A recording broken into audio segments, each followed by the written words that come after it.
that is now getting close to $500 billion. So that's bigger than the Danish economy. This is an economy that has had average growth over the last 10 years of plus 6%.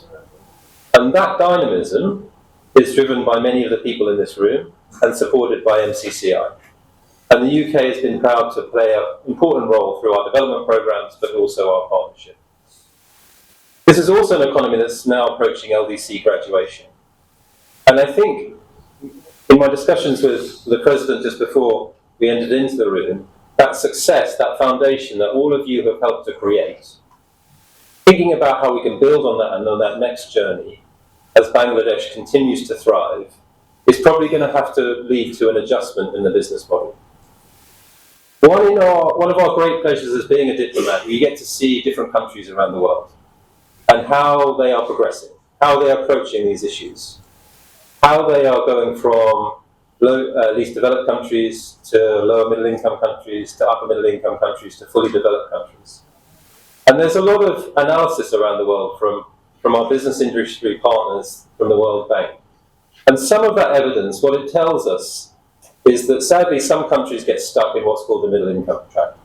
So we've seen countries in Latin America in particular, fast-growing economies that quickly develop to lower middle income countries, but then get stuck in a cycle of low growth, low job export-driven growth, and sadly can't then deliver on the service changes they need to create the skills and development for the country to succeed. On the other part of the world, we see Southeast Asia economies that are growing very fast, that have gone through low middle income status up to upper middle income status and beyond.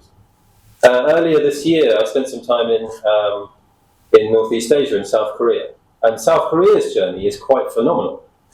It's a country that has relentlessly focused on export-driven growth, that has been a phenomenal success in using investment in the ready-made garment sector, that we're now investing in technology, in science, in artificial intelligence. And that development journey, I think, is that pathway, that crossroads, is somewhat what Bangladesh now faces at this point. To succeed, to reach its aspirations to become an upper middle income country by 2031 and fully developed by 2041, how do we use the platform and the foundation that you've all helped to create to really attract foreign direct investment and deliver a new wave of business transformation? So that's what's at stake here. I think all of you in the room understand that. I think what helps along that journey, and again, analysis from other countries, is strong institutions. Institutions that investors rely on, investors understand, and investors put their money into investment. Also, it's underpinned by data and analysis. So data is our friend. I mean, many of us wouldn't go to a doctor if you relied on data from a year ago to diagnose our own health conditions. Real-time data is really important for diagnosing your business challenges and help you succeed in the future. So the PMI index is really important, not just to investors, but also institutions, the government regulators, and we think this is an important tool to help support. It's that real-time data, I think, that helps you make informed choices of how you take your companies to the next level in their growth trajectory, and also adapt to the changing needs of the global economy they're connected to. What I also wanted to say, while this partnership between MCCCI and our delivery partners is a part of our changing relationship, it also illustrates how the UK's development offer is evolving. We have invested over £1.5 billion over the last 15 years to support Bangladesh's development trajectory. And we're very proud of that investment. Our development partnership is, though, evolving as well. And part of our work now is investing on finance-driven growth from the private sector and how we can help ensure that that's a success. And that's part of what we see here today, this knowledge partnership, bringing in expertise from think tanks, partnering with business institutions, and also learning from within the region to bring the PMI to your shores. It's also part of a wider offer we have on economic partnership.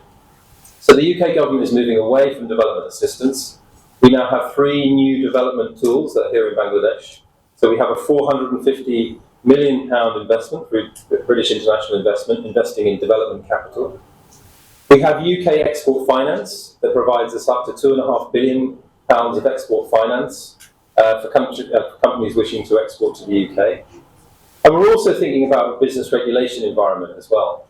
So I think a couple of months ago, I opened a session on understanding British standards. So for those of you who are exporters, thinking about how you enter into British markets and the export standards that are required. All of that new development offer is designed to help you and Bangladesh succeed in the future and ensure the vibrant and engaged business environment that you've helped create continues to thrive. I'd like to say a special thanks to my own team. I turn up at events like this and have the pleasure of speaking at podiums, but today's event is a combination of lots of hard work between Policy Exchange, the FCDOT and MCCI, and just to say a special thanks to the team here that's with us today. I hope you find this new tool useful. We've heard the questions in the room about confidentiality, and I would say just to all of you, any change requires a period of time to build trust and confidence. And again, the panel have responded to some of these issues of confidentiality and the level of data that you're providing. I hope that you see the output data, so the trends and analysis that you can use to make informed business decisions, will really help your businesses thrive and grow. So in conclusion, it's great to be a partner on today's events, particularly with the president from MCCI, and also I hope to meet with you some of you over lunch. This is a reflection of the UK's strong commitment to Bangladesh and its interest in a thriving and progressive business society that underpins the next wave of growth in Bangladesh to become a fully developed country.